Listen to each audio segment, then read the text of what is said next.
Hello students, today we will discuss about Kaprekar's constant.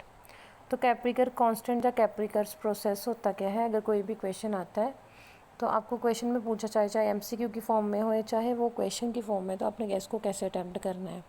तो कैप्रिकर्स constant होता क्या है, that is in front of you. Step number 1 क्या रहेगा, every time you have to write down descending order. आपने क्या करना है, पहले कौन सा स्टेप लिखना है, डिसेंडिंग ऑर्डर। फिर उसके बाद क्या लिखना है आपने, असेंडिंग ऑर्डर। पहले डिसेंडिंग, ठीक है, देन असेंडिंग। फिर दो जो आंसर आएगा उन दोनों को हमने सब्ट्रैक्ट करना है। और कब तक हमने ये प्रोसेस करते रहना, जब तक हमारे पास कोई कैप्रिकर्स कांस्टेंट नहीं आ जाता। For example in front of you there is example 9732। 9732 एक नंबर है। इसका पहले मैंने क्या किया, डिसेंडिंग ऑर्डर लिखा। ठीक है जी, पहले हमने क्या लिखा, डिसेंडिंग ऑर्डर, देन मैंने असेंडिंग ऑर्डर लिखा। फिर मैंने इन दोनों को सब्ट्रैक्ट किया।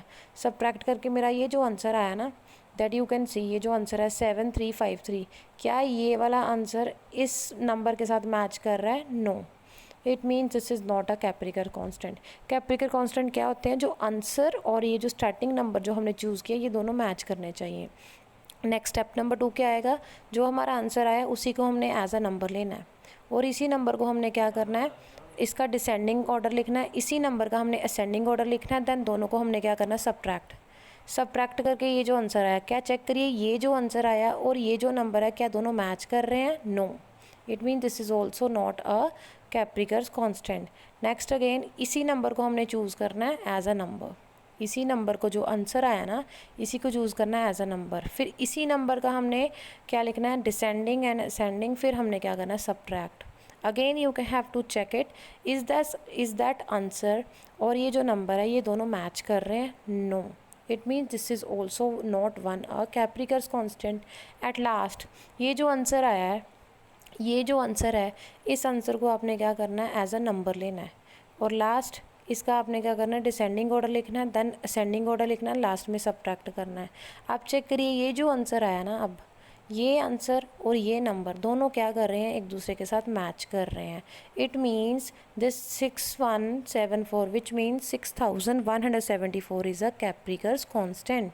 ओके और आपको मैं होमवर्क के लिए दे रही हूँ क्वेश्चन 8741 विच मीन्स 8741। अब देखिए, अब क्वेश्चन यहाँ पे आ सकता है कि Kaprekar constant, will you reach Kaprekar constant. आपको क्वेश्चन किस तरीके से आ सकता है, आपको कोई नंबर दे दिया जाएगा और पूछा जाएगा will you reach a Kaprekar's constant, तो क्या आएगा, क्या हम इस क्वेश्चन को हमने जैसे परफॉर्म किया, हम क्या कैप्रिकर कांस्टेंट तक पहुँचे हैं? Yes obvious, that is in front of you, जो आंसर है वो नंबर के साथ मैच कर रहा है। And how many steps we need to complete this process, हमारे पास कितने यहाँ पे स्टेप्स आपने किए, step number 1, step number 2, step number 3 and step number 4। In this way you can do Kaprekar's process to find a Kaprekar's constant.